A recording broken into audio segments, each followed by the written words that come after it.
สามมาแล้วพี่น้องสุขทางกายสบายใจมาเด้อพี่น้องเด้อเอามันเอาแนวมันไปไวมาเอาไหนมันไปหวานมาเอาแนวขี่ขานกันไปไว้ตื่นสวยพี่น้องพี่น้องอันนี้แหละพี่น้องวันนี้ก็เป็นมือวันศีลวันพระเนาะคะแนนเนาะหลายคนกับเพิ่นก็สิไปเข้าไหว้พระไหว้เจ้าเนาะคะแนนเนาะโดยไปทำบุญมื้อนี้เป็นวันศีลเด้อก็เลยเด้อจักคำเกาะบ่ได้กับบริวารเนาะก็ในเนาะโดยมื้อนี้ก็เป็นที่ว่ารักษาไว้เนาะก็รักษาคุ้มครองตัวเองเด้อก็ในเด้อเป็นวันพระวันเจ้าเนาะก็ในเนาะบ่มีหยังมาฝากก็ได้มีแต่เสียงเพลงเสียงลำมาม่วนนำกันมื้อนี้เป็นวันศีลวันพระใส่ผ้าใส่สีฟ้าเนาะก็ในเนาะโดยอันนี้ก็ฝากลงไปทางเวียงจันทน์เด้อก็ในเด้อเบิ่นทางวัดวาอารามทางเวียงจันทน์เพิ่นก็โอ้ยขันหมักบอกหมักเบ่งพี่น้องอยู่ในถนนหนทางกับโบถือกและกับโบเพลงพี่น้อง5,000 10,000บอกนี่แต่อันงามๆได้กันหน่อยโดยสีมือคนลาวเฮาเนาะกันเลยเนาะโดยสุริสารยังคิดเห็นอยู่ได้พี่น้องเห็ดเป็นแท้อยู่นี่ก็โอ้ยบ่มีละเอาไปตามเรื่องตามราวเนาะกันเลยเนาะโดยอันนี้ก็เขาฝากไว้เนาะกันเลยเนาะมื้อนี้ก็เป็นวันพระวันเจ้าเนาะกันเลยเนาะมื้อนี้ก็เป็นสิ่งมือดีเด้อกันเลยเด้อมือสั่นวันดีมือสิเป็นเศรษฐีเนาะกันเลยเนาะใครอยากเป็นเศรษฐีอยากก็เข้าไปฟังทางธรรมเด้อคนไหนเด้อโดยรักษาคุ้มครองเนาะคนไหนเนาะคำคืนนี้ขอให้รับฟันดีและคนไหนมีความสุขคุณพระพุทธมาครองเด้อคนไหนเนาะคุ้มครองเนาะคนไหนเนาะคุณพระธรรมรักษาตื่นเช้ามาให้พบแต่สิ่งดีๆเดี๋ยวคนไหนเด้อให้ร่ำให้รวยเนาะคนไหนเนาะโดยอันนี้สุริสามาแล้วพี่น้องมาเอาแล้วมันไปไหวมาเอาไหนมันไปวางมาเอาแล้วขี่ขานกันไปไหวตื่นสวยเดี๋ยวคนไหนเด้อสุขทางกายสบายทางใจสุริสามาแล้วพี่น้องสุริสา15ม่วนพี่น้องม่วนน้ำกันพี่น้องม่วนก็มีความสุขได้พี่น้องโดยบ่มีความถูกดอกโดยคำมหาสุริสาเพราะว่าสุริสาสิสัญญาไว้ว่าให้มีความสุขเนาะคำมหาสุริสาต้องมีความสุขพี่น้องบ่ต้องคิดหยังหลายเดี๋ยวกันเลยเด้อมาฟังเพลงกับสุริสามวลถ้าผู้ใดอยากมีความสุขคำมหาสุริสาเดี๋ยวกันเลยเด้อแล้วก็อย่าลืมอย่าพลาดหาโอกาสให้ใดเนาะกันเลยเนาะทางวัดบิชปอร์ตเฮาเพิ่นก็ได้มีพระเข้าพรรษาเดี๋ยวกันเลยเด้อวันเสาร์สิมาวันเสาร์ก็เข้าไปฟังธรรมฟังเข้าบวชข่าวเนาะไปสมาธิว่าทำบุญเนาะกันเลยเนาะไปทำไปบวชข่าวเนาะกันเลยเนาะโดยสุริศากระสังสิเบาแล้วก็วันทีดกันตักบาตรหยาดพบเด้อคนไหนเด้อขอบใจหลายๆเนาะคนสวยคนสวยใจดีมื้อนี้เป็นวันพระเด้อคนไหนเด้อผู้ใดเข้ามาหาสุริศาก็ขอให้รวยเด้อคนไหนเด้อรวยแล้วรวยอีกคอยรวยเลยเด้ภาษีว่ารวยอีกพี่น้องรวยแล้วก็รวยอีกเนาะมันก็แหงดีตัวบ่อยากเอาบ่รวยแล้วรวยอีกเนาะโดยมื้อนี้ก็มาพบกันกับสุริศาแล้วก็ได้เด้อสุริศาสิพาม่วนจิตม่วนใจเนาะ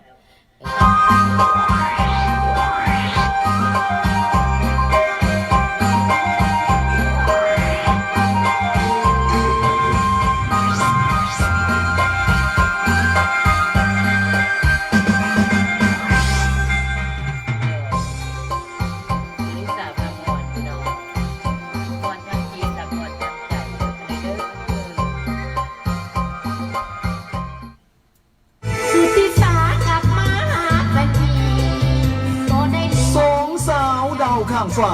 สุธิสาปริญญาและสนาภาบุญล้อมพี่กุลศรีศิลปินนักห้องหมอลำเสียงดีขวัญใจสองฝั่งของเซิร์นจับจองของตอนของฝากจากผลงานการสั่งสรรค์ที่การกองออกมาจากหัวใจในรูปแบบวีซีดีและดีวีดีม มีทั้งเพลงทั้งลำมากมายหลายสุด พิเศษสุดยังมีหูปเงาเรื่องสาวเล่าบ้านนอกสอบหาสื่อผลงานของสองสาวดาวข้างฟ้าสุธิสาปริญญาและสนาภาบุญหลองที่คุณศรีสอบถามตามแผงได้ทุกแห่งเด้อมือนี่ โดย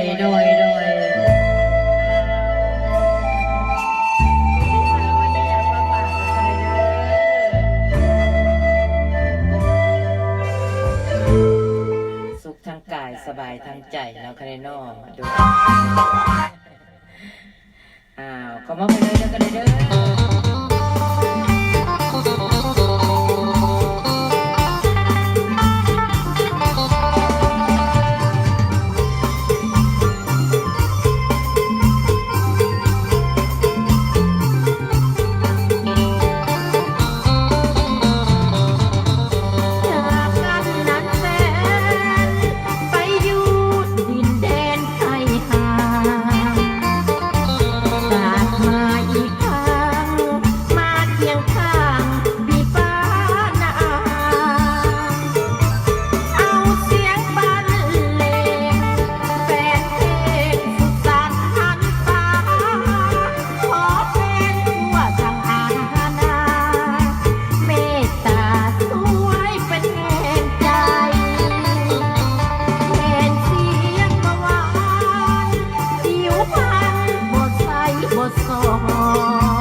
ลอดมาเนาะคันนี้เนาะบ่เคยได้ไปใส่ดอกพี่น้องไปใส่บ่ได้ดอกแห้งคิดฮอดเนาะคันนี้เนาะพี่น้องทางไลฟ์สดเฮาเนาะคันนี้เนาะพี่น้องทางเวียงจันทน์เพิ่นก็ยังบ่ได้เข้ามาพี่น้องโดยเพิ่นก็คือสิไปทำบุญอยู่เนาะมื้อนี้ก็เป็นตอนนี้ก็เป็นตอนเช้าเนาะเพิ่นก็ต้องได้ไปวัดไปว่าเพราะว่ามื้อนี้เป็นวันศีลเด้อคันนี้เด้อโดยวันศีลของทางอเมริกาบ่ทางหรือว่าทางทางเมืองลาวพี่น้องโดย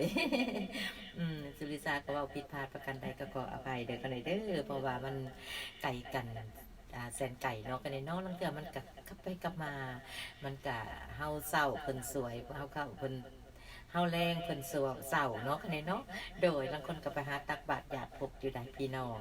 โดยพี่น้องทางเมืองลาวเฮามื้อนี้ก็แม่งเข้าพรรษาเนาะกันในเนาะเข้าพรรษาลาพระเจ้าคือเพิ่นเว้าหั่นแหละเนาะโดยก็ให้ระมัดระวังเนาะการเว้าการจาหรือว่าให้ฮักแพงกันแน่นแฟนเขากลัวเก่าเด้อกันในเด้อโดยมีหยังก็ให้ดีสิ่งที่ดีก็เอาเข้ามาหาพวกเขาเองเนาะกันเนาะเพราะว่าทุกมือนี่เวลากระโบถ่าเด้อกันเด้อไว้เนาะโดยเพราะว่าอันนี้พี่น้องทั้งแคนาดาเฮาก็บ่ทันได้เข้ามาเห็นแต่วาสนาเด้อกันเด้อวาสนาบ่เว้าแล้วเพิ่นก็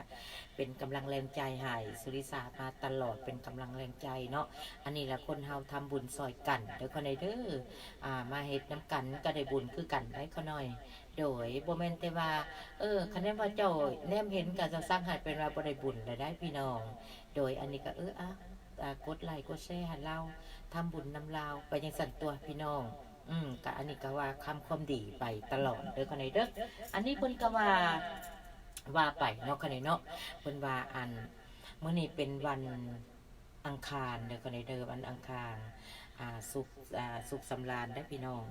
สุขสันต์วันดีเนาะคนไหนเนาะห่างมีสุขร่ำรวยกันหน่อยโดยคนเจ็บคนจนคนนินทาโดยคนไหนเด้อสิ่งดีๆข่าวไหลเข้ามาในชีวิตพวกเขาเนาะกันเลยเนาะโดยกับมื้อนี้เป็นมื้อวันดีวันพระวันเจ้าเนาะกันเลยเนาะโดยเฮ็ดดีก็ได้ดีเฮ็ดบ่ดีก็บ่ได้ดีได้พี่น้องอันนี้มันก็ขึ้นน้ำจิตใจเฮาคือกันไอ้คนไหนเด้อโดยสุริศากสิพยายามที่สุดเลยเนาะกันเลยเนาะทำความดีไปเพื่อว่าเอาไว้ในบนโลกนี้แต่ว่าอันนี้ก็เรื่องของไปของเราดอกเนาะจิตใจของไปของเราเด้อคนไหนเด้อกับบ่เป็นหยังดอกว่าซั่นสุริศากสิเว้าแต่เรื่องตัวเองนี่ละว่าซั่นเด้เรื่องผู้อื่นบ่ฮู้เรื่องได้พี่น้องอย่าไปซาความคนอย่าไปสนความไผ่เนาะก็ได้เนาะคือเพิ่นเว้าหั่นล่ะเนาะยินดีในสิ่งที่ได้นั่งยินดีในสิ่งที่ได้พอใจในสิ่งที่เฮาเป็นเด้อคนไหนเด้อโดยอันนี้มันก็เป็นอันดีของเฮาเนาะคนไหนเนาะโดยขอบใจหลายๆเด้อสิเข้ามาสิบ่ได้อ่านก็บ่เห็นมันใกล้ได้พี่น้องสุริศาพามวลเนาะโดยเข้ามาหาสุริศาสิมีแบบรักษาศิลปะวัฒนธรรมเฮาไว้คัสตุมเด้อคนไหนเด้อครับจะจมประเทศลาวเฮาลาวได้คนไหนเด้อลาวเฮ็ดลาวได้ลาวใส่ลาวเจริญได้ขน่อยโดยอันนี้ก็มาฟังกันอีกสุริศาบ่ไปใส่ดอกพี่น้องคิดฮอดและคิดถึงว่าทุกคู่ทุกคนเด้อคนไหนเด้ออยู่เคียงข้างตลอดเด้อคนไหนเด้อขอมอบไปเลย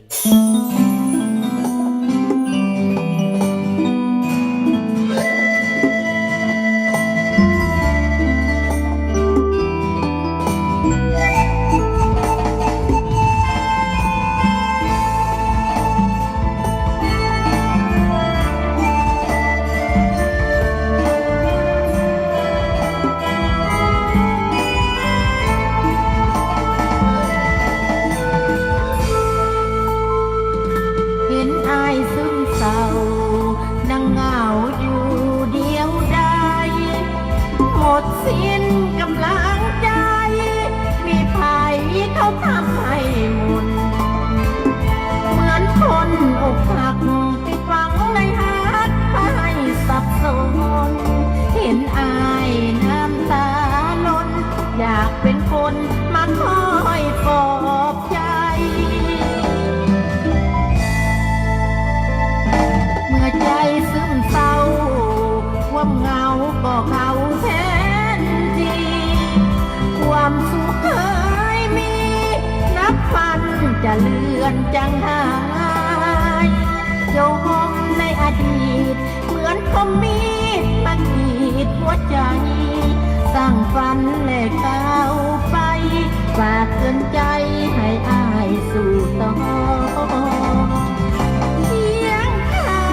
งเคียงอายด้วยหัวใจหักปัญหาอุปสรรคปล่อยวางทุกอย่างอย่าท้อล้มแล้วลุกไหมกำลังใจให้หนักแน่นพอสิ่งเดียวที่ขอ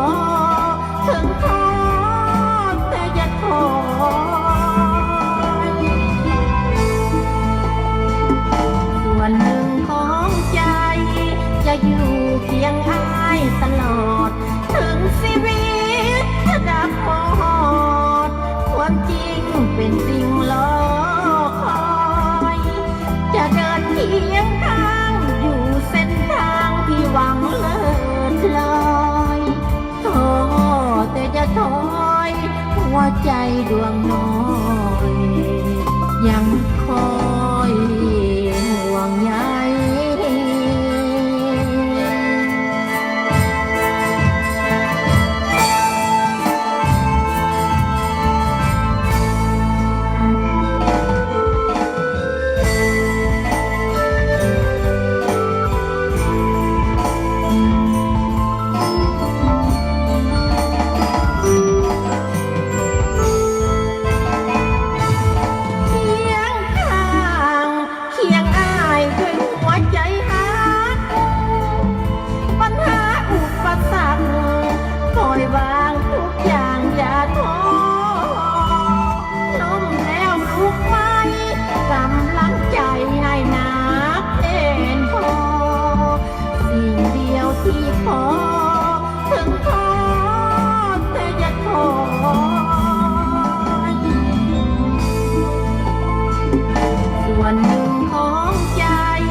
ใจดวงน้อยยังคอยห่วงใย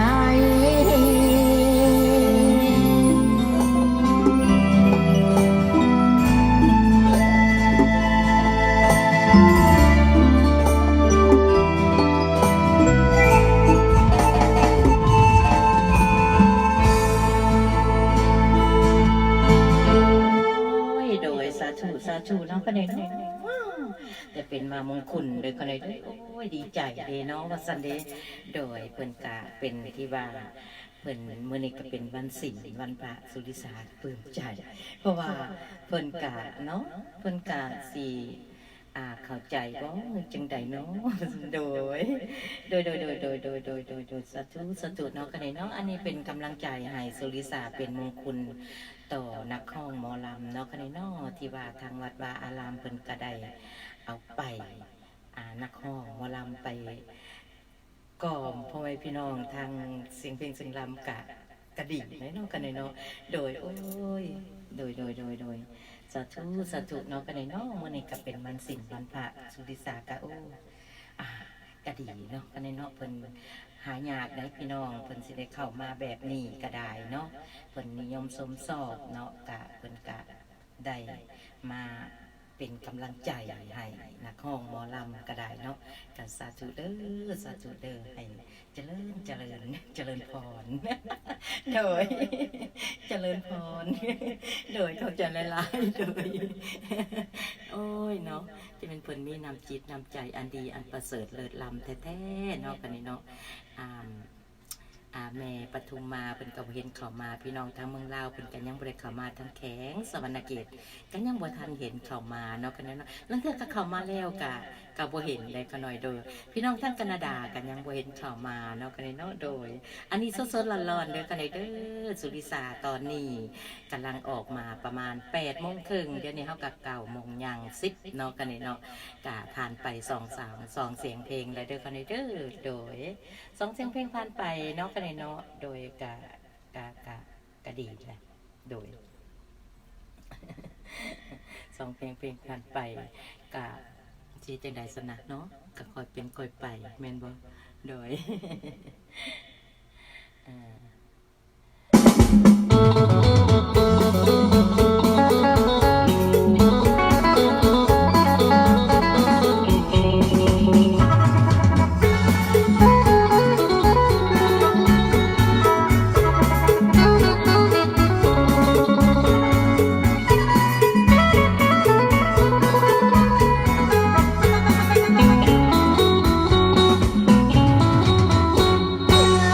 อยู่ต่างแด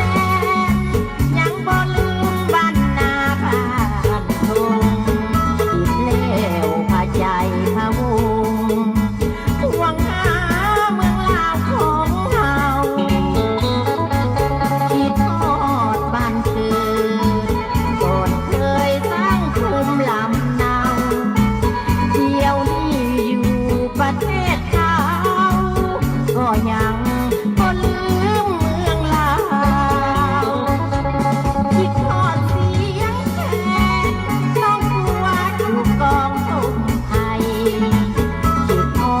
ดป่าตอนป่าใสคิดทอดกระโดนกระเดา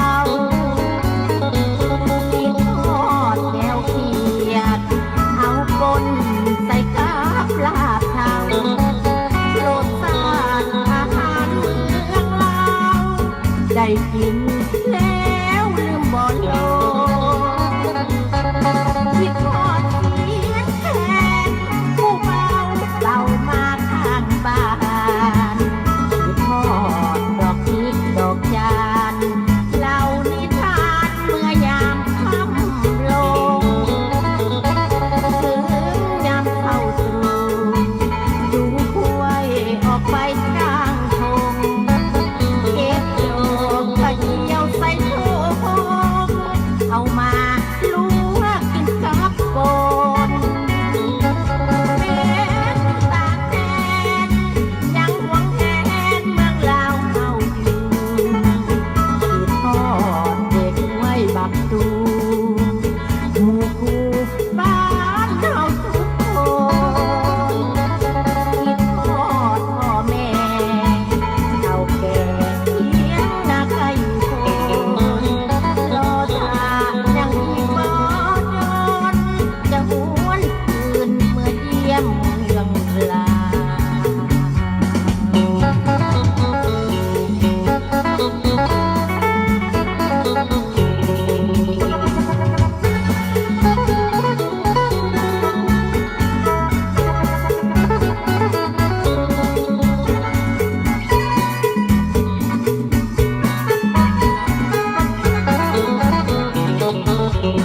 คิดทอดเสียงแคนผู้เบาเล่ามาข้างบ้านคิดทอดดอกพริกดอกจานเล่านิทานเมื่อยามค่ำลงถึงยามเข้าตรู่จูงถ้วยออกไปกลางทงเก็บโลกกระเจียวใส่โถเอามาลวกกินกับปนแม้อยู่ต่างแดนยังหวงแหนเมืองลาวเฮาอยู่คิดทอดเด็กไว้บักตูหมู่คู่บ้านเฮาทุกคนคิดทอดพ่อแม่เฒ่าแก่เถียงนาไก่โคนรอท่ายังมีบ่โด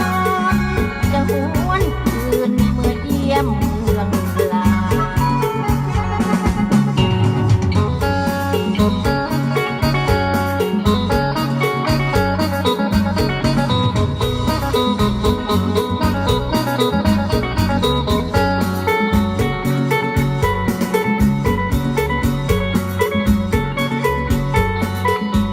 โอ้ยคิดฮอดเมืองลาวเดิคิดฮอดอีแม่เด้ว่าซั่นเด้คิดฮอดแม่เด้อก็ได้เด้อ อสุริสานะมีแม่อายุก็100 ปลายปีเลยได้แม่กระดาษพี่น้องสุริสากระบโดดนานดอกกะโบแมนว่าอยากให้คุณไปซะจูบแม่กะหมันยืนเนาะก็เลยเนาะผู้ใดสิหมันยืนคือแม่กับสุริสานี่แหละพี่น้องโดย ขอบใจหลายๆเด้อที่มาบริการมุ้นไก่พี่น้องมีแต่2 ตาธรรมดามี4เนาะกันเนาะมี4 บาทนี่ก็มีแต่2กะขอโทษขออภัยเด้อกันเด้อโดย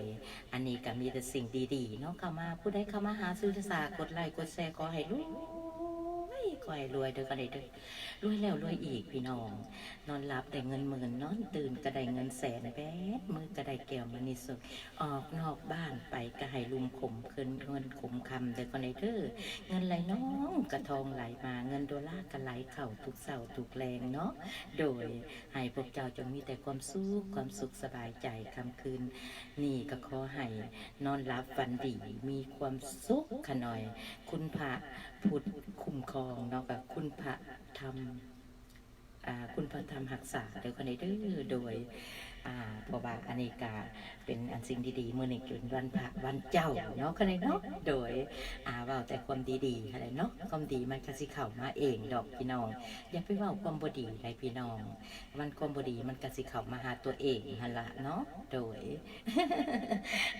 อันใดกะอยากเนาะพี่น้องเนาะพี่น้องเอ้ยแนมบ่เห็นได้อยากเห็นเต็มทีกับดีใจเนาะเห็นแต่เป็นสีเหลืองๆดอกว่าสันเดโอ้ยสาธุเนาะเพิ่นก็สิมีน้ำจิตน้ำใจเป็นกำลังใจให้สุริสานักห้องหมอลำเด้อคนใดเด้อโดย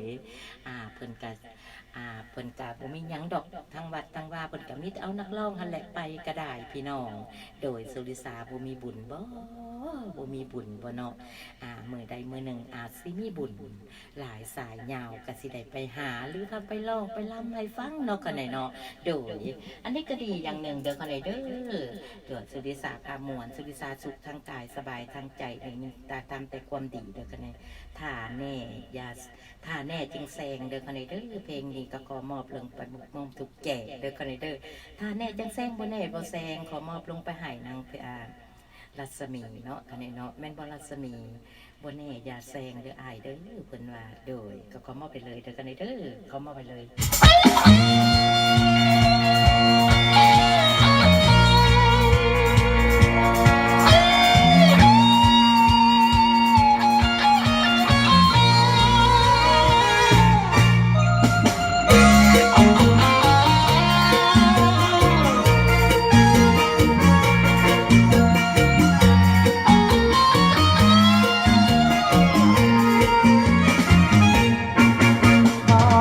บ่แน่อย่าแซงบ่แน่อย่าแซง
กจังแซงเด้อกันเลยเด้อบ่หักก็อย่าแซงพี่น้องให้คนอื่นเขาแซงเนาะกันเลยเนาะ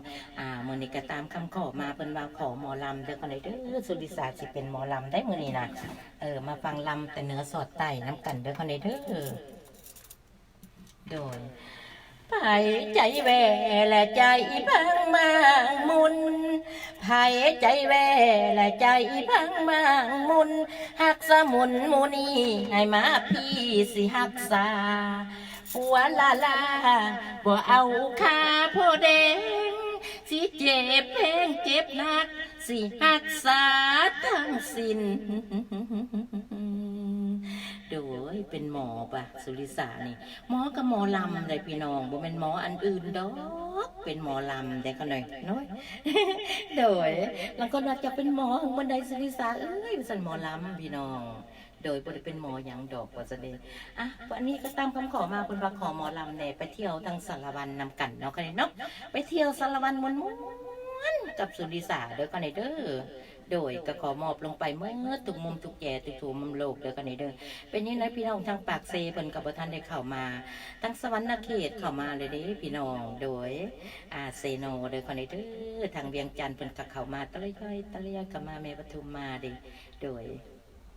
ขอบใจเด้อทางเวียงจันทร์เฮาโดยบันติดตามสุริสาเนาะ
ที่สารวันสารวันปัดทางก่อนละเว้นสารวันปัดทางก่อนละเว้นถ้าใครได้เห็นสิ่งที่ถูกจิตใจคาเฟ่มาเป็นมากมายภูผาป่าดงยักษ์กว้างใหญ่คนไทยได้ไว้เห็นแล้วอยากอยู่เลยไม่อยากเป็นเคยสารวันให้ดงมือยกมือสารวันยกมือสารวันยกมือเอามือลงสารวันเอามือลงเอามือลงสารวันเอามือลงหายละพี่ก็งามน้องนี่เลี้ยวแค่ไหนดีใจน้องแล้วจังใดแล้วก็นอนอยู่ซุ่มในห้องความพี่ชายไม่ให้เอาไว้นะจ๊ะเด้อไม่นะให้เอาความน้ำหูมันฝนตกลงสายเดินแกนไม่แฟนไม่ได้หมายปักใต้กันเลือกใดเอาว่ารับจังโน่ของสุขสมปองอีหลีใดของสุขสมปองอีหลีแล้ว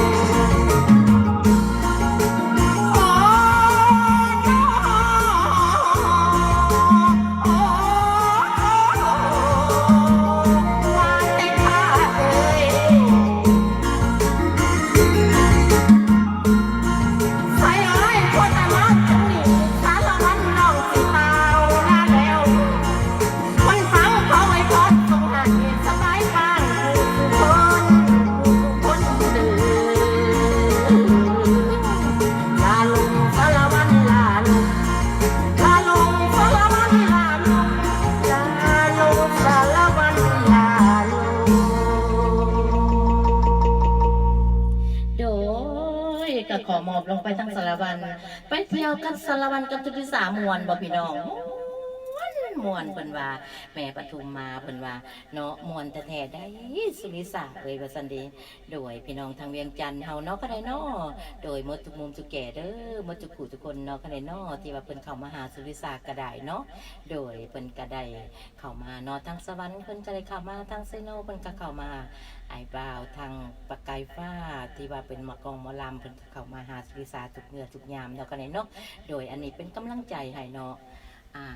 อันนี้ก็บ่เห็นปานในลุงทองคำบ่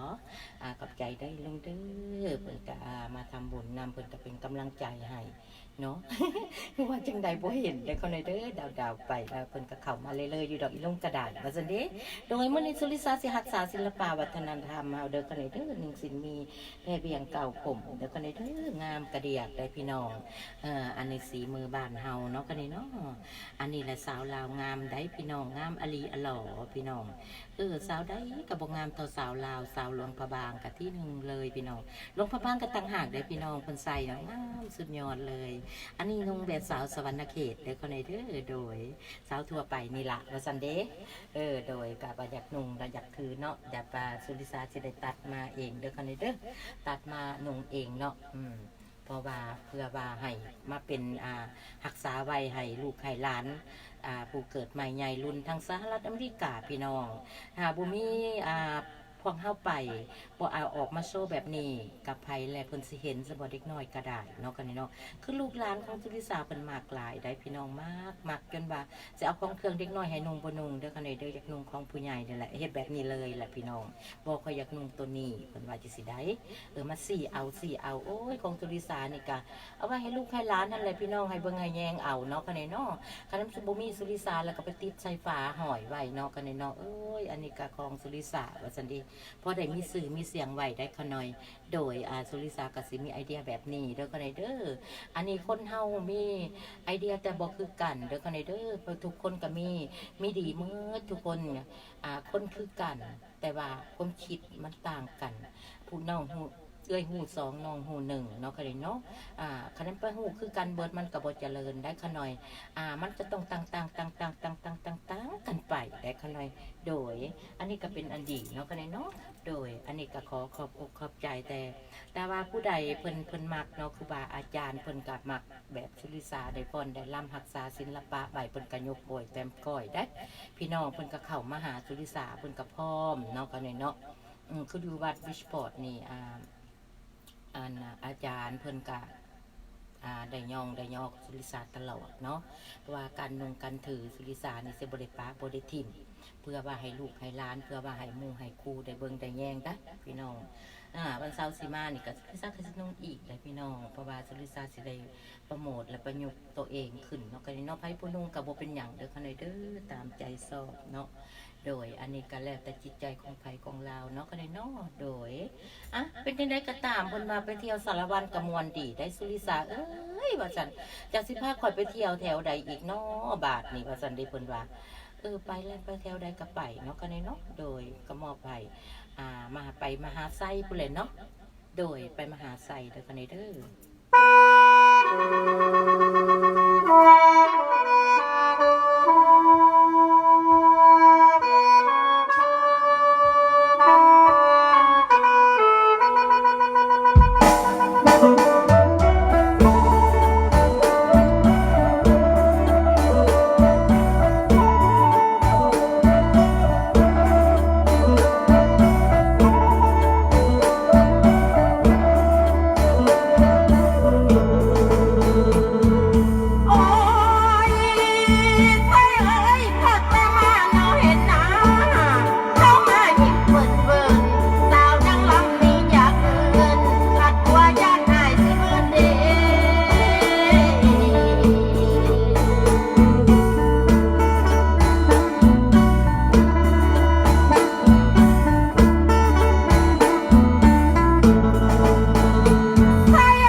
บัวลาไปใส่ดอกพี่น้องเอ้ยลาลงซื่อๆพี่น้องโดย บ่ไปใส่ดอกก็อยู่นำพ่อแม่พี่น้องนี่แหละเนาะทางไลฟ์สดเฮาเนาะนะฮักเนาะก็ได้เนาะที่ว่าอันนี้เพิ่นมีแต่ความดีความงามที่เข้ามาเพิ่นเว้าเข้ามาก็มีแต่แอลเดียวดีเนาะก็ได้เนาะบ่อยากเว้าหยังก็ตามเนาะก็ได้เพิ่นว่าโอ้ยเบิ่งอยู่เด้อว่าซั่นสุริศาเอ้ยว่าซั่นโดยขอบใจนำทางรัศมีเฮาเนาะก็ได้เนาะอันนี้ก็เป็นกำลังแรงใจให้เอ้ยสุริศาตลอดมาเนาะก็ได้เนาะโดยเพราะว่าเพิ่นเป็นกำลังแรงใจเพราะว่าเพิ่นก็มีความสุขนำเพิ่นว่าโอ้ยมีความสุขถึกใจเด้ถูกใจเด้โดนใจขนาดเพิ่นว่านี้เนาะภาษาลาวเพิ่นว่าโดนใจว่าซั่นเด้โดนใจภาษาหยังพี่น้องภาษาลาวหว่าหรือว่าภาษาไทย โดยพระโดนใจขนาดเพิ่นว่าเด้สุริศาเอ้ยการแต่งตัวเจ้าก็ค่อยมักหลายว่าซั่นดิเจ้าก็บ่คือไผเนาะการแต่งตัวเจ้าก็ได้โดยก็บ่คือไผเนาะสุริศาสิออกแบบเองเด้อคั่นเด้อออกแบบเองเพราะว่าออกแบบเองเพราะว่าให้มันจบมันงามให้ของสุริศาเองเนาะคั่นเนาะแล้วก็บ่มีซื้อแล้วก็บ่มีขายเด้อคั่นเด้อต้องมาหาสุริศาเนาะคั่นเนาะโดยสุหาสุริศาสิพาอันมาสั่งน้ำสุริศาก็ได้พี่น้องภายใดอยากงามผู้ใดอยากจบเนาะกันเนาะบางคนน่ะเบิ่งคือสิบ่งามแต่ว่านงมันงามเลยกันเนาะแม่นบ่มโนธรรมเนาะแล้วมโนธรรมก็จ้าไป 2-3 มื้อก็ยุกแต่ยากแต่ลูกแต่หลานว่าซั่นเด้โดยพี่น้องทางเวียงจันทน์เนาะเพิ่นก็ได้เข้ามาถึงทันเนาะกันเนาะโดยข้าพนอนพี่น้องทางสวรรณเขตเซโนเฮาก็คือกันเดี๋ยวกันเด้อขอบใจหลายๆลงไปทุกมุมทุกแก่ทุกทั่วมุมโลกนะทางฝรั่งเศสออสเตรเลียเนาะทางฮาวายลาสกาเดี๋ยวกันเด้อน้องเชอรีเฮาเนาะกันเนาะโดยบ่ห้องกับบ่เป็นหยังเด้อน้องหลาเด้อยังคิดถึงคือเก่ายังฮักคือเก่าสุ่มเจ้าสู่ฟ้าลืมไหลหวังมาพักพึ่งอาศัยแฟนจงได้สงสารสุริศาปริญญาคนเดิมคนนี้หมายฝากชีวิตให้มีไว้ในวงการหลายปีหับไส้ทั่วไปครับกอมในงานขอรวมทำบุญทานสร้างสรรค์สัมพันธ์ทั่วหน้าบ่ลืมบุญคุณแฟนกะลุนหนุนให้พร้อมพวงมาลัยหักสาวไว้ในหิ้งบูชาเสียงแฟนส่งยืนยงในใจเรื่อยมาชีวิตของสุริศาขอสัญญาหับใส่แฟน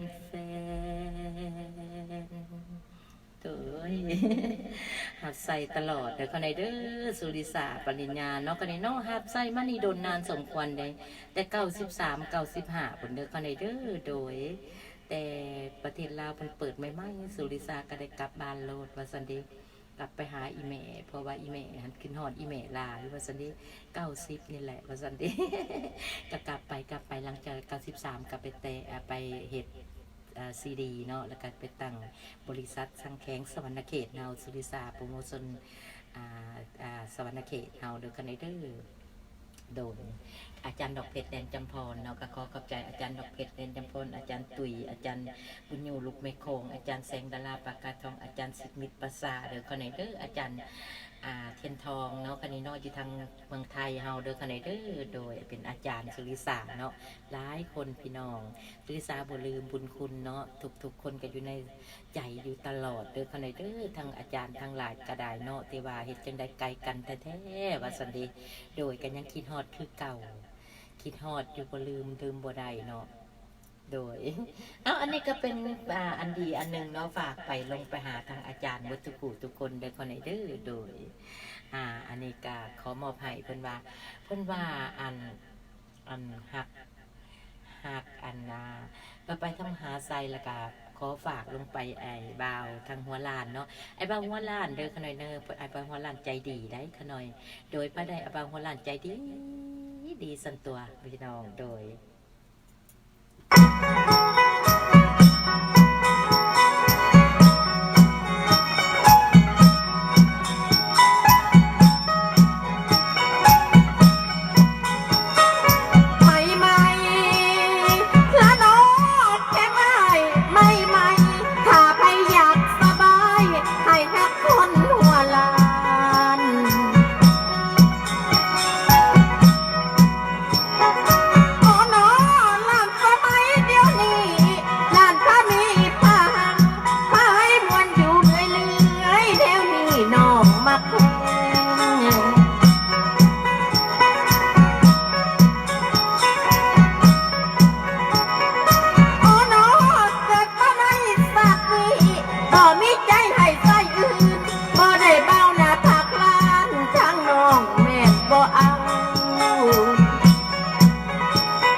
YouTube แล้ว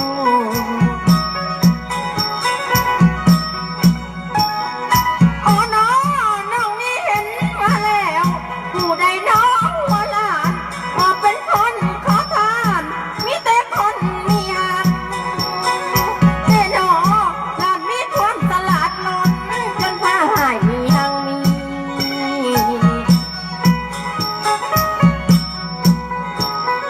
เดี๋ยวนี้น้องจึงงามของโสดบ่มีผัวจักเทื่อได้หนอถ้าเอาเบาหน้าผากหลานมาขอน้องแต่งเอา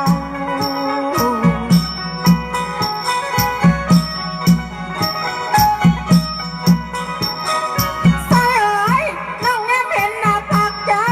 มันมีความเจ้าอบอุ่นได้หนอคือสิเลี้ยงน้องได้สบายล้นทุกประการ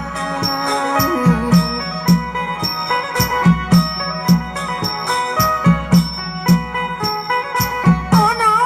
ไปเป็นเมียคนหัวหลานชีวิตดีขึ้นกว่าเก่าได้หนอมีพ่ออยู่พ่อกินดีไปอยู่เรื่อยๆคนหัวหลานแสดง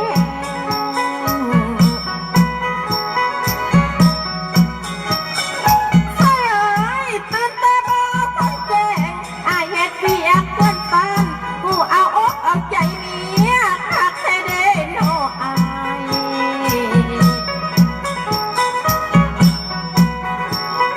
โอ้น้อมักจะเฮ็ดกันอยากได้จัดแท็กซี่เข้ามาห่วงแต่น้ออยากมาอยู่ใกล้ๆมาแต่งสร้างหน่วยไป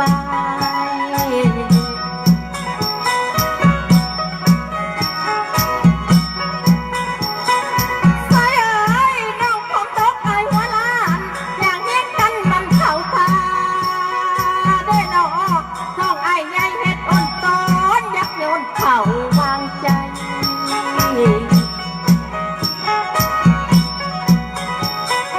ส่วนว่าคนหัวล้านแต่บ่ญาติคนผมหลายได้หนอส่วนว่าคนผมหลายแต่บ่ญาติคนหัวล้านจึงประสานกันเขา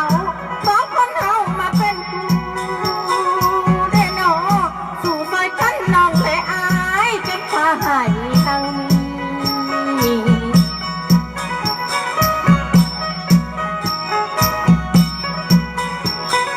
ท่านเอ๋ยพอแต่มาทางนี้สิลาลงเสียก่อนบ่ได้เบาหน้าผากหลา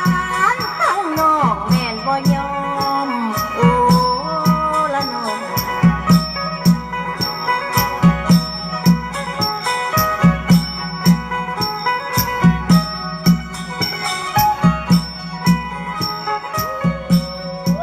จะแม่นบ่ยอมจะแท้พี่น้องบ่ได้ไอ้บ่าวหัวล้านนี่นะพี่น้องเอ้ยพี่น้องเอ้ยล้านก็ล้านหังล้านนี้พี่น้องล้านเป็นเศรษฐีหักลูกหักเมียได้พี่น้องเอ้ยบ่แม่นล้านธรรมดาส่วนหลายล้านนี่นะหักได้ก็เจ้าหักลูกหักเมียแท้ได้ล่ะพาหังพามีพาเป็นเศรษฐีแล้วก็โอ้ยได้พี่น้องจ้าสิทาเอาคนหัวล้านก็จักอยู่ใส่คนหัวล้านก็ได้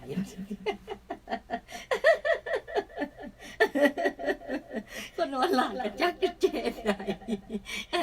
มันว่าล้านกันล้านเป็นล้านแบบล้านกันหลายล้านได้สุริสาเร็วสนิโอ้ยกสิล้านหมดทุกคนเลยเนาะล้านดีก็ได้เนาะพี่น้องโดยเป็นยังไงก็ขอมอบลงไปให้อาบ่าวหัวล้านทุกมุมทุกแก่ทุกตัวมุมโลกเลยก็ได้โดยเป็นยังไงก็ตามเนาะกันเนาะขอหักไอ้บ่าวหัวล้านแน่ฝากไว้ในเด้อวันสันดีโดยขอบใจหลายๆเด้อขอบใจหลายๆเนาะที่มาเข้ามาเป็นกำลังใจให้สุริสาไปเป็นกำลังใจให้สุริสากดไลค์กดแชร์กับขอ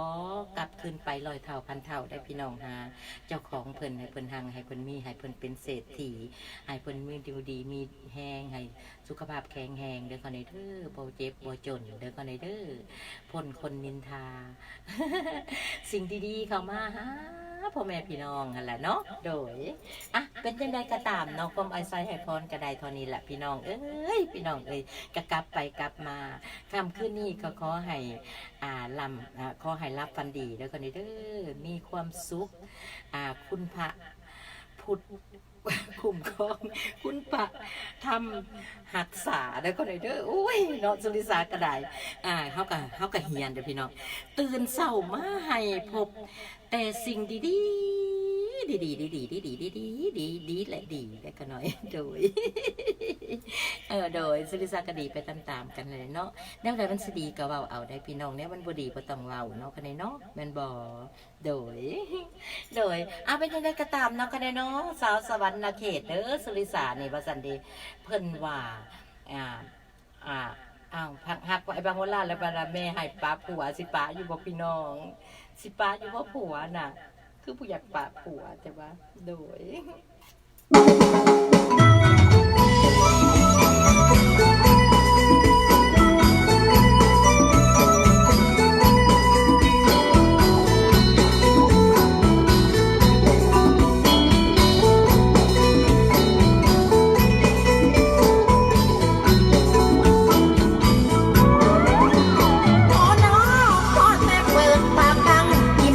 สั่งให้ปะโอ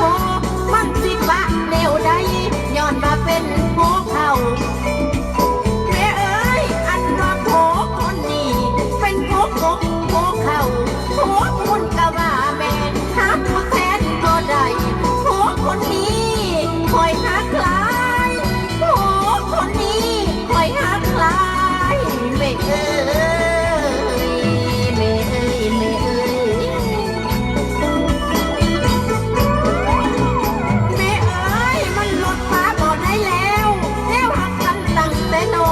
ตั้งแต่ฟ้าขอกำให้น้องหน้าบ่ทันใหญ่บัดฟ้าคอใหญ่แล้วสิฟ้าใดจังใดสิฟ้าใดจังใดละนาละนา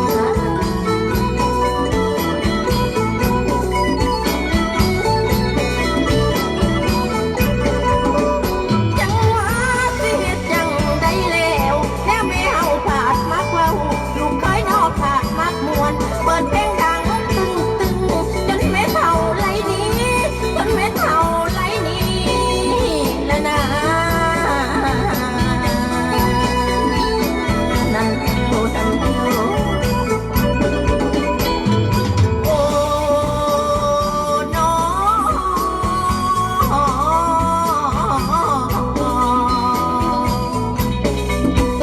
้น้อ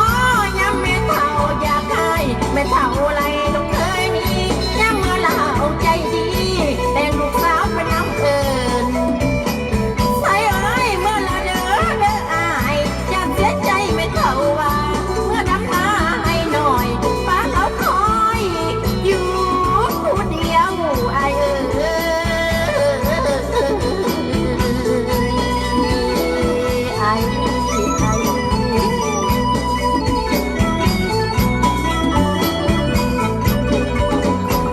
บ่เคยลืมสัญญาหักแม่เท่าฟ้าหักโคเท่าแผ่นดินถ้าขาดได้ไปลมหายใจคงขาดสิ้นเสียใจอาหารเคยกินอายเคยป้อนแซ่บอีหลีทุกนาทีบ่มีวันพันเปจะเอาคนอื่นมาเทคแคร์ยันใจบ่ใหญ่คืออายย้ำย้อนเขาให้บ่สมใจเพราะเราเป็นคำสุดท้ายน้องป้าอายบ่ได้ดอกนา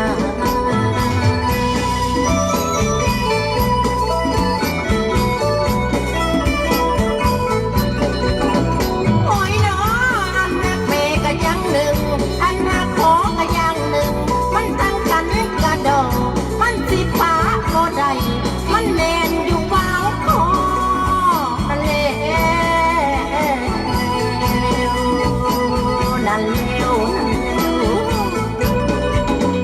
โอ้น้อเข้ามากันเล็กตอนไปงมหอยนั้นวิ่งจักอายยังซอยดึงทิ้งออกให้น้องจนลงห้องรับพะเลละนา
เป็นคุณได้พี่น้อง โอ้ยเจ้าน้องเรียนมาแต่ทางไก่แต่เดีน้อยอ่านอีลุงหัวจังใดเนาะบ่ได้เห็นเลยพี่น้องมันไก่เลยปูนเนาะไปเห็นเนาะขนมโบเมนสีตาเนาะจะให้นักร้องมาใส่สีตามันบ่คือได้พี่น้องเป็นยังไงสุริสาพามวนเดี๋ยวคนไหนพามวนสุขทางกายสบายทางใจเนาะคนไหนเนาะมันนี่เป็นสีฟ้าเดี๋ยวคนไหนโดยการไปซองหนามันกะเนาะมันกะพึ่งคือมาอย่างสิได้พี่น้องมันกะหนาใหญ่เปิดเวิร์ดได้เนาะมันกะบ่จบบันไดได้เสียหายนักร้องนี่ไปซองไปเนมอยู่เนาะพี่น้องโดยอันนี้กะใครอยากได้ไปปลาหมักสีฟ้ากับพี่น้องปลาสีทะเลได้กันหน่อยสีทะเลเนาะกันเนาะถ้าผู้ใดอยากได้มาสั่งมาหาสุริสาเนาะความจบความงามอยู่ทางสุริสาเด้อกันหน่อยเด้อมีตอนมีฝากเนาะอยู่ทางบ้านอยู่ทางเงินสุริสานั่นแหละมีสินค้าเต็มกันอยู่พี่น้องอยากเศร้าก็ได้อยากซื้อก็ได้เนาะกันเนาะบ่เว้าหลายสายยาวเปิดกลุ่มใหม่ความเว้าแห่งหลายทั้งสุริสาเลยวันนี้แม่ให้ป้าปัวเลยครับสมเนาะกันเนาะอันนี้ก็ตามคำขอมาทางรัศมีเฮาค่ะขอมาครับสมในสุริสามีแฟนกะหนีป่าเดวสันเดย์เพิ่นว่าเนาะ มาโดนใจแท้เด้คุณว่าคือโดนใจข่อยแท้ว่าสันคนมักเพลงลำตัวนี้ได้คนใดโดยก็น้ำโดนใจผู้ใดก็ขอมอบให้เลยเด้อคนใดเด้อโดย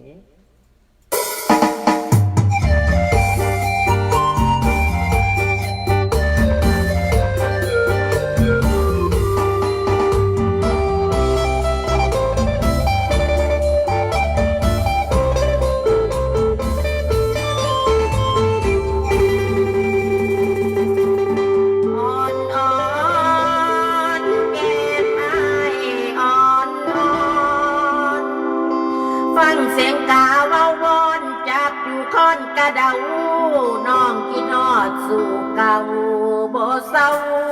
ใด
จะสั่งมันคิดทอดน้องนี่เด็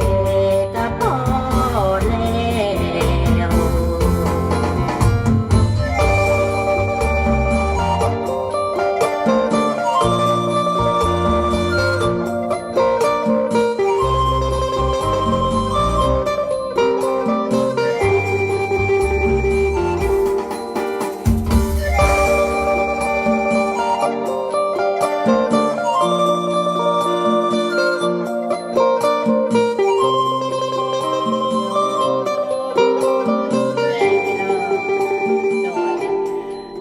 คิดฮอดน้อยหนึ่งก็เอาดอกพี่น้องเ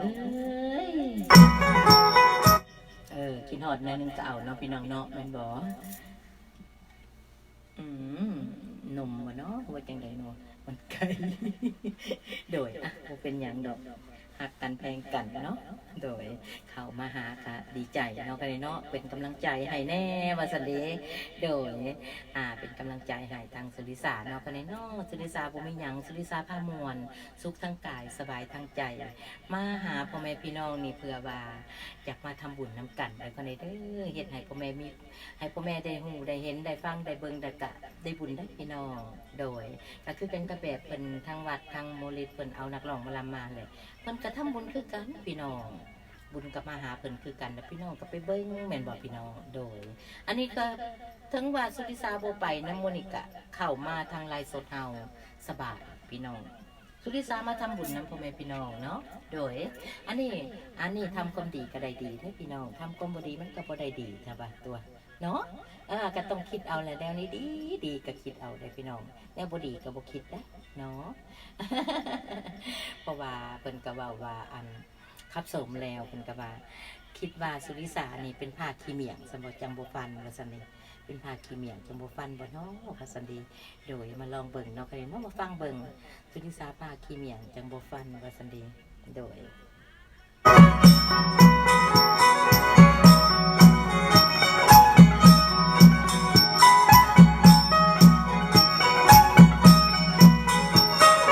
เพเลน้องแก้มาอีเพเลย่านจิตใจอีนางเพมารอแต่เด็กน้ออาย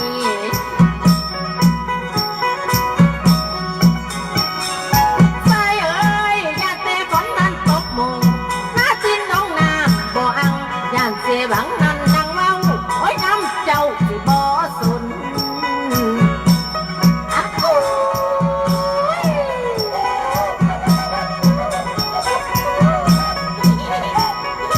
คนงามเจ้าผู้คนนั้นลิ้นย้อยตัวนังคอยนั้นได้เป่า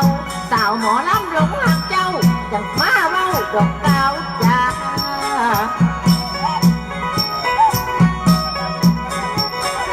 ใส่เอ้ยน้องนี่ฮักกะจังเว้าหวังสิเอาน้องจังว่านั่นคือว่าอันที่เมียงจังบ่อายจังบ่ฟัน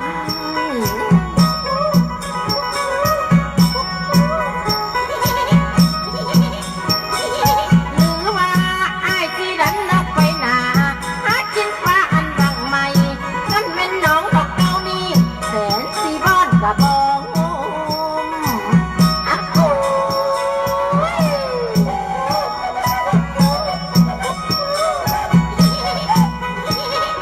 อ้ายเอ๋ยเจ้าผู้ล้มอันตีตองยุงยังหักทนน้องคือปลาอันหยาพองล้มตองสิบ่ติงโอ้ยล้มตองสิบ่ติงสายเอ้ยสายตาเหลืองเงินเห็นแก้วอยู่เมืองไกลก็ดันหอดบ่ได้ยอดดันแก้มแก้วบ่ได้แนวนั้นมอมอายซะแล้วน้องบ่ยอมอะโอ้ย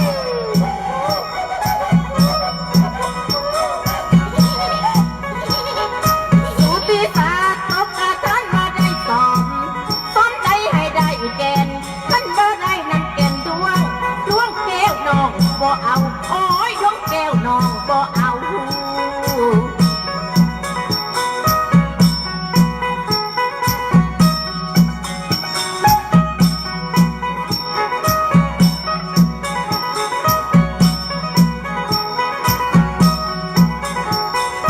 รือว่าอ้ายที่ใด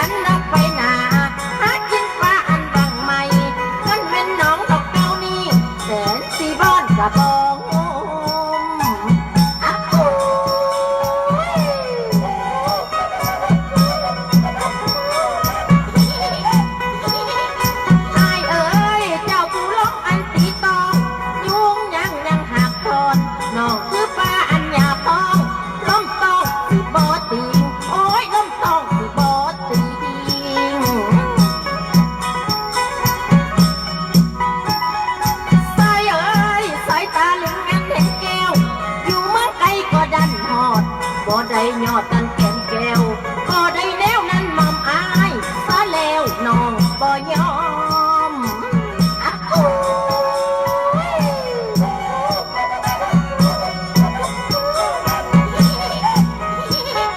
สูติศาสตร์ตบกระทันมาได้สอง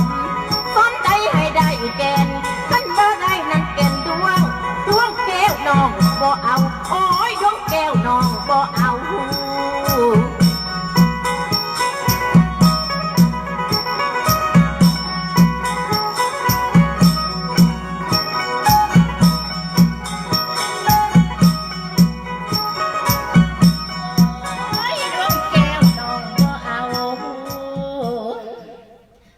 ว่าสุริสาภาคีเมียงกันเลย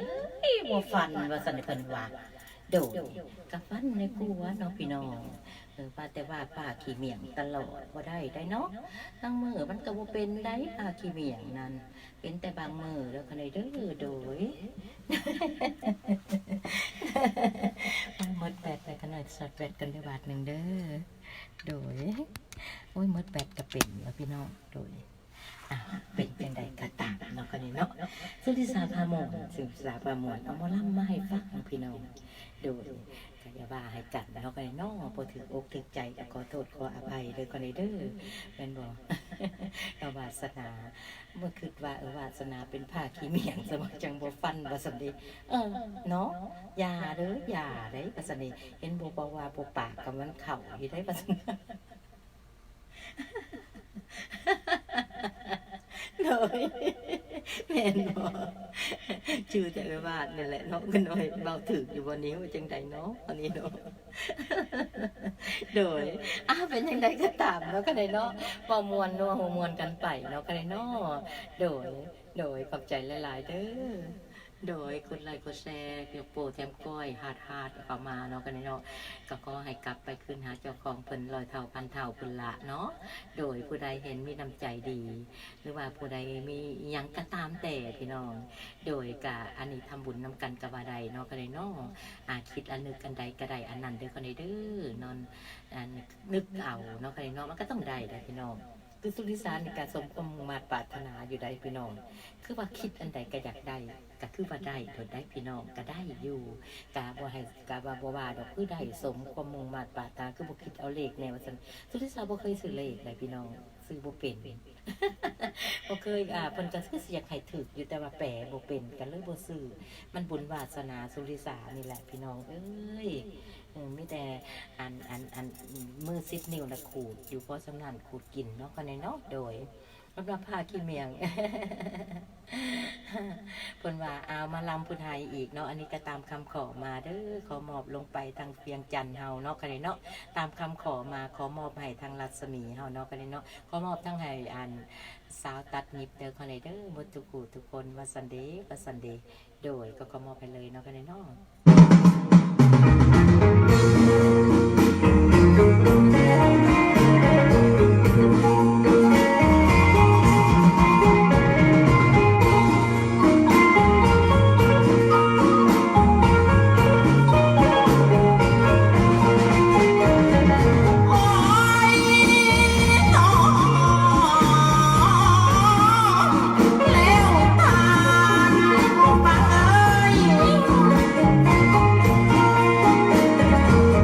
เ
สาวงามเป็นยังสั่นเลยพี่น้องแต่ยังน้อยหันฟังความโดดใหญ่มาแล้วเป็นสาวอาจหลากลูกงามกระเดียกกระดอพี่น้องพี่น้องงามหลงซะพี่น้องหลงลืมพ่อลืมแม่นั่นหลุดไปวังแล้วบอกพ่อบอกแม่มีแต่ไอ้บ่าวแต่บาดนี้ไปอยู่นำไอ้บ่าวคนวันสันดีแม่ผัดบอกว่าลูกเรียนหนังสือพี่น้องแม่ว่าลูกเรียนหนังสือถามเอาเงินแม่อยู่ตลอดไปเลี้ยงไอ้บ่าวได้ไปเลี้ยงไอ้บ่าวว่าแม่เฮาอยากได้เงินได้เฮาสิเรียนต่อจังสั่นจังสิได้ว่าซั่นนี่แม่หันว่าโอ้ยหาเงินให้ลูกนะติดหนี้ก็ย่อมติดไปหาเก็บปอกกาปองไปหาเก็บเล็กศอกเล็กเศษได้พี่น้องมาเลี้ยงพ่อแม่บรรลุพันบ่มักซาลูกพันงามแม่ประเทศแบบนั้นก็บ่ถูกต้องอีใดพี่น้องพิษเข่าบ้านนี้แหละแม่รถไว้ลูกบอกกลับบ้านจากเถื่อแม่รถไปเข้าไปหอผักคนได้พี่น้องไปเคาะประตูก็ว่าสั่นไอ้บ่าวก็มาไขตู้แอดแล้วสั่นดีแอดแล้วก็ว่าอันหมวกไปปึบฮู้บ่ไผมาหาเจ้านี่ว่าสั่นดีโอ้คนใส่ว่าสั่นบอกให้แม่ได้น่ะนางนั่นน่ะนางลูกนั่นคนใส่ว่าสั่นพี่น้องโอ้ยเรากับปิ่นปุ๊บไปแล้วก็ย่างไปเลยได้พี่น้องย่างไปเลยเราบ่ลืมเบิ่งซะอันว่ามีโหลดบ่คือบ่มีโหลดมันมือพี่น้องมืดตึ๊บโหลดเราก็ย่างออกบนทางเลยได้โหลดเวียงจันทน์มันหลายสำใดพี่น้องพี่น้องอันนี้แหละลูกคณะบ่จักคิดจักเว้าจังได๋ก็เว้าเนาะเสียใจได้พี่น้องวันคนใส่ว่าสันโอ้ยเราก็เสียใจแล้วก็ย่างไปเลยรถก็ตำเหยียบก็ปุ๊บปั๊บได้พี่น้องมุนอุ้ยปุ้ยแม่นั่นจะเบิ่งแม่เราเสียใจแค่ไหนเราเสียแหงหันนะพี่น้องเสียแหงหักเสียแหงที่ว่าหาเงินหาคำมาให้ลูกนี่ทำเฮียนแบบลูกมันใหญ่มากไปเป็นแสบเป็นสาวเป็นงามไปร้อยอยู่พี่น้องตอน10 ปีเห็นก็ซอยพ่อซอยแม่แต่ได้พี่น้องซอยไปหาเก็บขี้เหนียวกับซอยประเทศพ่อแม่เป็นยังสิเลยนะนี่ว่าสินะอายว่าแม่กูคือจังสิบัดกูบัดงามๆสันพ่อแม่ทรงให้เจ้าเฮียนได้พ่อแม่ทรงให้ซื้อเสื้อผ้านุ่งได้จะงามได้พี่น้องจะบัดลืมซะโอ้ยเราก็เลยตายพี่น้องตายให้มันแลกแล้วว่ะลูกตัวกับตัวแทนตัวบ่าพี่น้องตัวเลยยังบ่าวว่าคนใส่ติแลผู้บ่าวมาไขตู้แอดว่าเจ้าฮู้ว่าเป็นไผมาหาเจ้านี่ว่าซั่นคนใส่ว่าซั่นป้าโตแม่ก็ย่างเลยถนนถนนตลาดเศร้ารถหลายปานใดพี่น้องเวียงจันทน์ตายอดหลอดเนี่ยบัดบ่มีแต่แม่ได้บ่มีแม่ได้บาดนี้นะบ่มีแม่เพิ่นก็ทุกข์ได้พี่น้องเอ้ยทุกข์กว่าแม่อีกซ้ำแม่เสียปั๊บจังสิเราก็ถูกโลดนี่แหละเพิ่นว่าเฮ็ดให้แม่ให้เฮ็ดให้พระอยู่บ้านเสียใจเนาะกันเนาะโดยอันนี้แหละพี่น้องลูกหลานๆผู้เกิดใหม่ใหญ่รุ่นให้จือจำไว้เนาะโดยจังหวะเนาะพี่น้อง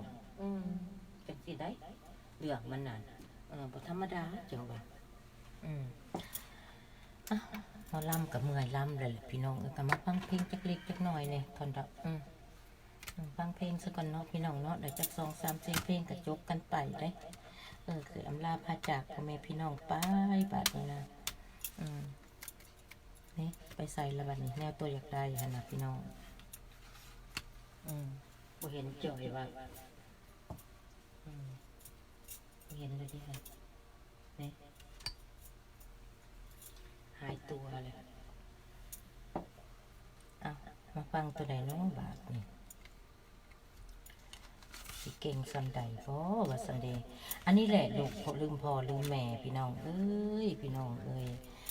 เฮ็ดจังใดจังมาเป็นจังสันเนาะอันของข่อยไปสิใดเนาะก็คือว่าอยู่หนีด้วยเนาะพี่น้องแล้วก็เราบ่เห็นเลยแบบนี้แดงอีกจัก2 เสียงจักหน่อยละนั่นเนาะพี่น้องเนาะสิได้อำลาพาจากเว้าเรื่องแม่แล้วเนาะเว้าเรื่องแม่มันหลุดเนาะจังใดเนาะพี่น้องเนาะมาฟังกันเนาะกันเนาะเป็นเพลงอันนี้เดี๋ยวไปหักกับเขาศาสนาไปโลดสันดิ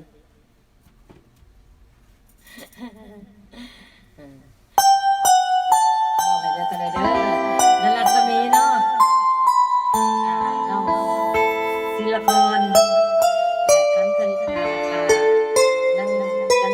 ด้อกันเด้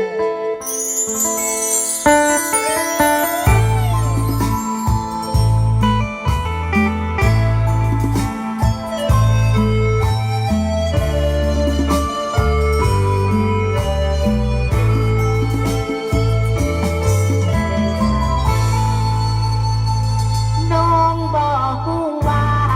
ที่ผ่านมาให้นั้นมีภัยเคยหมั่นถามใจ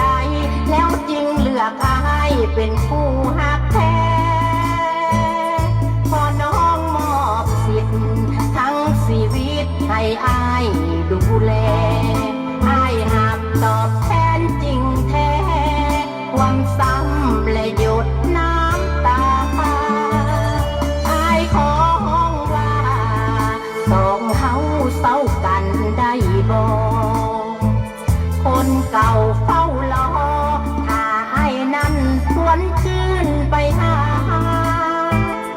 เหตุผลของอายก็อยากให้เขาเสียน้ำตาเฝ้ากลับไปบอกเขาซาเรื่องที่ผ่านมาเขาบ่ตั้งใจ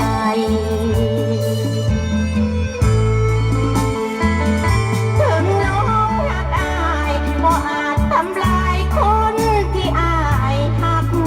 เมื่อเห็นอายคิดหนักน้องก็บ่อยากกีดขวางทางไป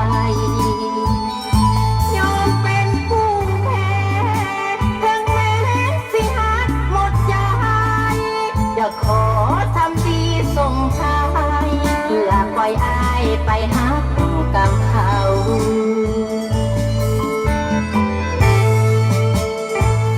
ฝืนหักความเศร้าที่เข้ามายึดของห้องใจ ต่อจากนี้ไปเดี๋ยวมองข้างกายบ่เหลือแม่เงาเมื่อยามคิดฮอดคงบ่ได้กอดอายคือจักเก่าเหลือจบเหลือเจ็บแทนเขาถ้าให้อดเอาแน่เด้อหัวใจ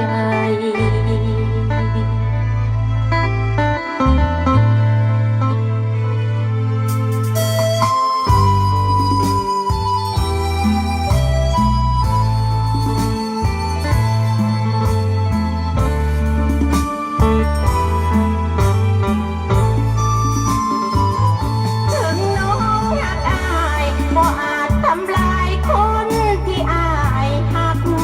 เมื่อเห็นอายคิดหนักน้องก็บ่อยากกีดขวางทางไปยอมเป็นผู้แพ้ถึงแม้สิหักหมดใจจะขอทำดีส่งท้ายเพื่อปล่อยอายไปหักกับเขาจะขอทำดีส่งท้ายเพื่อปล่อยอายให้ไปหักกับเขา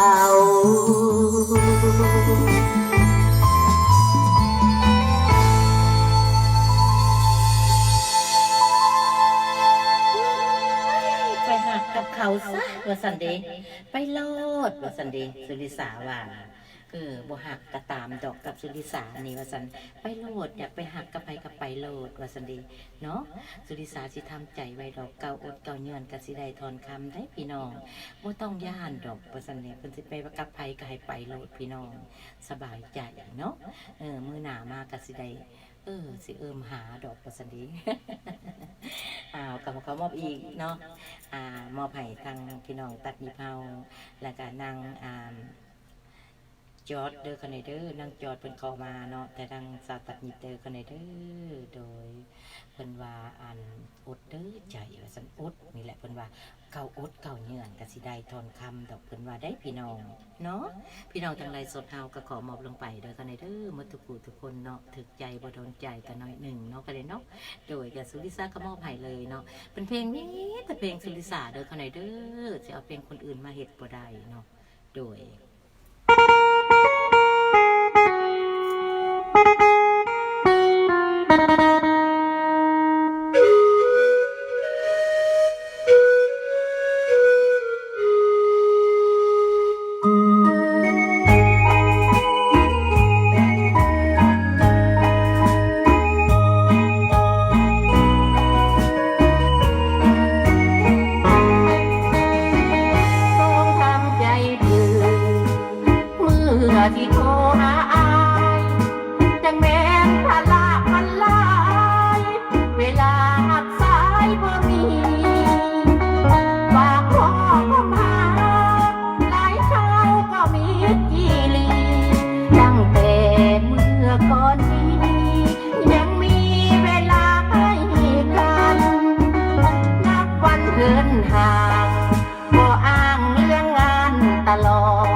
ยนคำว่าสงสารให้อ่านคงอ่านบ่ออกคนหาทางออกมักบอกบ่มีเวลาส่วนคนหลายใจนันนา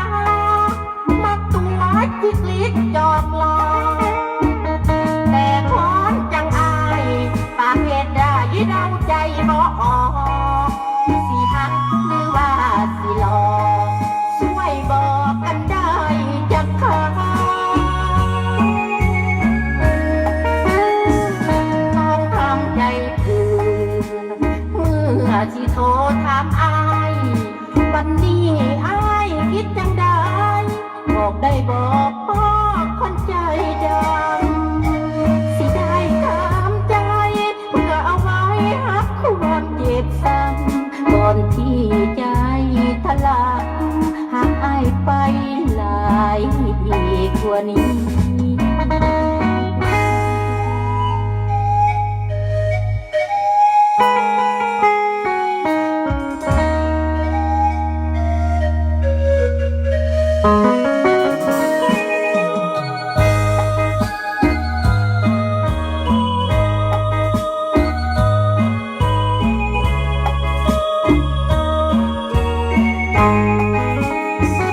คนหาทางออกมักบอกบ่มีเวลาส่วนคนหลายใจนันนามักตัวจิกลิกจอกหลอกแต่คนจังอายปากเหตุได้เดาใจบ่ออกสิหักหรือว่าสิหลอกช่วยบอกกันได้จักคำ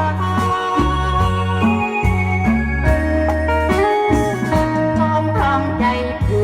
นเมื่อสิโทรถามอายวันนี้อายคิดจังได้บอกได้บอกพ่อคนใจดำสิได้ตามใจเพื่อเอาไว้หักความเจ็บซ้ำก่อนที่ใจทะลักหากอายไปหลายกว่านี้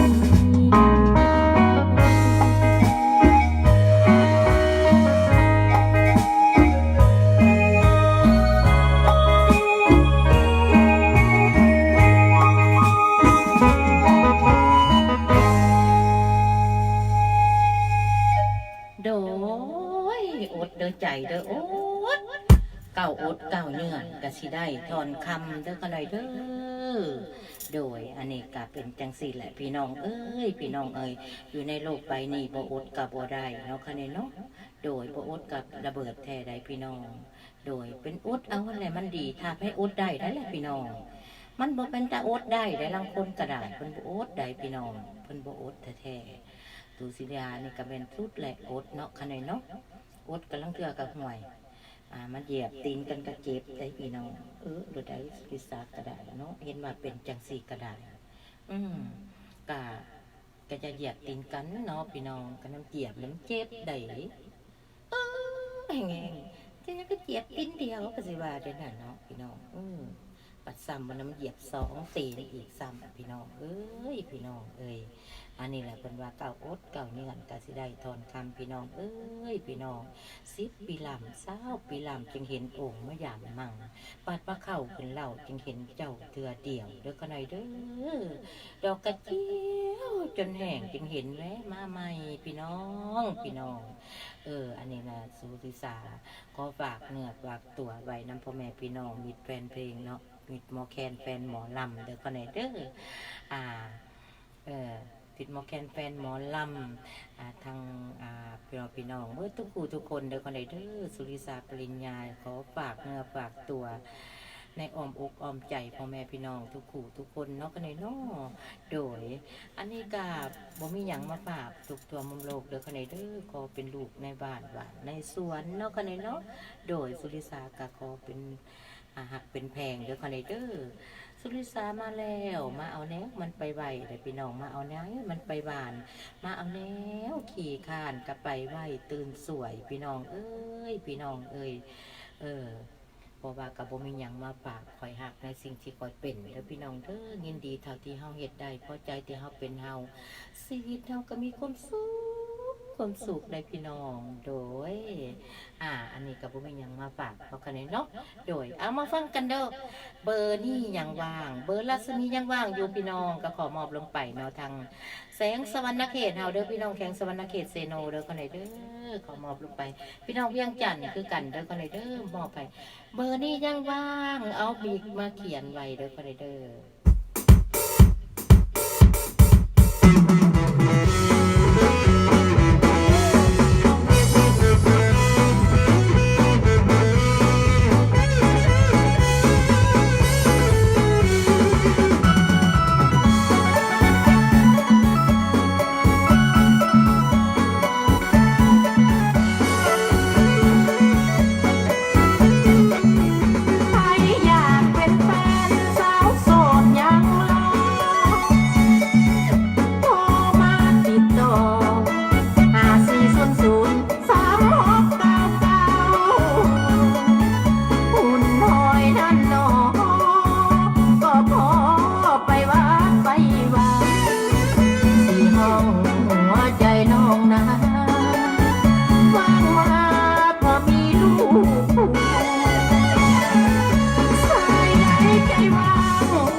เบอร์นี้ยังว่างเดี๋ยวคนไหนเด้อจดเอาระบบพี่น้อ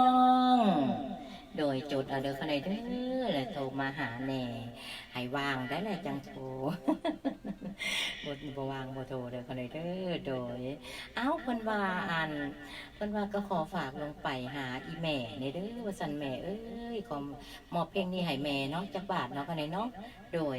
แม่หมดทุกผู้ทุกคนเด้อแม่ปทุมมาทางเวียงจันทน์เฮาแม่ทางสวรรณเขตแม่ทางเซโนเด้อคนใดเด้อแม่หมดทุกคนหมอมอีเสียวหวาเด้อเสียวหวาทางเซเมืองเหียงเฮาเนาะโดยเพิ่นก็เป็นแม่คือกันว่าซั่นเด้โดยก็ขอมอบให้เลยเนาะก็ได้เพลงสุดท้ายเด้อคนใดเด้อสุดท้ายท้ายสุดเนาะอันนี้ก็ขอมอบให้เลยเนาะก็ได้เนาะ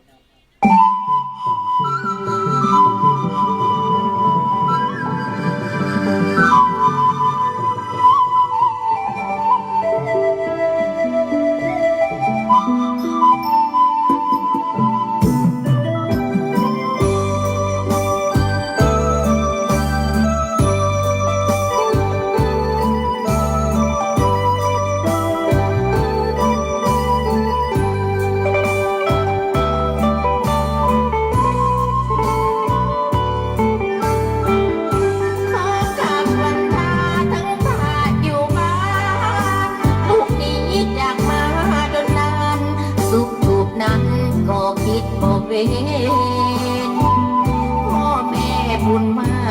กลูกจากด้วยความจำเป็นครอบครัวยุ่งยากลำเค็ญลูกก็เป็นสักหนึ่งสวยคำวันลูกอยากลาน้ำตาแม่ย้อยที่เธอมุ่งเจ้าอยู่บ่อยขอให้แม่จงมีสุขลาลำบากยุ่งยากเหมือนแม่เคยทำหลายเรื่องที่แม่ทุกนำตอนละกำเลี้ยงมาพาใหญ่พ่อเอ๋ยแม่เอ๋ยสบายดีบ่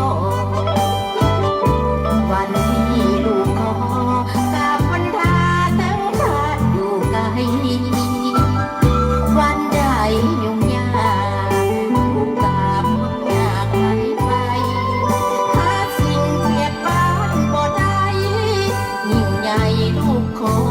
ไว้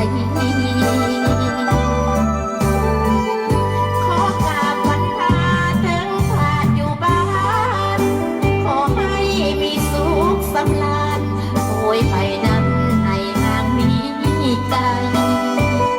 หายทุกข์หายโศกหายโลกให้เจ้ามีใสทอดโทษสงกรานต์ปีใหม่ลูกจะตั้งใจมือยามพ่อแม่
กินฮอดแม่สุริสาเนาะคะแนนเนาะ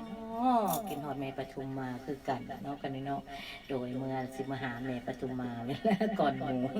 แล้วไปเที่ยวเซโนเนาะว่าสันจ้ะเอาอีพอไปนำอีแม่ไปนำเด้อว่าสันไปนำกันเนาะคะแนนเนาะยังกะยาหักกันแพงกันนั่นละ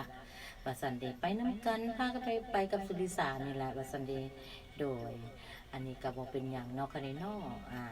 คิดฮอดพ่อคิดฮอดแม่คิดฮอดจอยแม่ก็ได้ว่าสันเดจากคนเฮ็ดจังใดอยู่เพิ่นก็ลอยปลายปีแล้วพี่น้องพี่น้องเพราะว่าเพิ่นยืนเนาะว่าสันซะเพิ่นยืนหลายว่าสันซะเป็นยืนเพราะว่าลูกเต้าเบิ่งแย่งดีก็เลยยืน โดยเอาว่าจังได๋ก็คือพี่น้องเอ้ยว่ามันคือมันก็คือเนาะโดยอันนี้ก็จบลงกันไปพอดีเนาะคะแนนเนาะพอดีโลดแล้วพี่น้อง พอดีก็ว่ามันพอดีมันก็พอดีได้กันหน่อยโดยเป็นจังใดก็ตามเนาะคะแนนเนาะสุริสาฝากไว้แต่อ้อมอกอ้อมใจพ่อแม่พี่น้องทุกคนเลยกันเลยเด้อลูกอยู่แบบมิดมอแคนแฟนหมอลำลูกเป็นลูกในบ้านในสวนเนาะกันเลยเนาะโดยสุริสาพุ่งยังมาฝากมิตรแซงมวลทางจบทางงามแล้วก็ว่ามาหักษาศิลปวัฒนธรรมฮาวายเด้อกันเลยเด้อแพร่เบียงกาผมเนาะกันเลยเนาะอันนี้แพร่เบียงบ้านเฮาเนี่ยงามจำได้พี่น้องพี่น้องไม้หลาบว่าสันดีโดย โดยเพราะว่าอันนี้ก็อยากแพงน้อยนึงพี่น้องตัวที่ว่าถือกระมีพี่น้องมันก็หลายแบบหลายอย่างเนาะกันเลยเนาะโดยก็แล้วแต่ได้พี่น้องแต่ใครอยากมักเนาะโอ้ยสุริสาคือคันหลังคือเด้บัดนี้ไปซื้อมาเก่าให้ด้วยบัดนี้นะอยู่คนเดียวพี่น้องบัดคันหลังบัดนี้นะเนาะ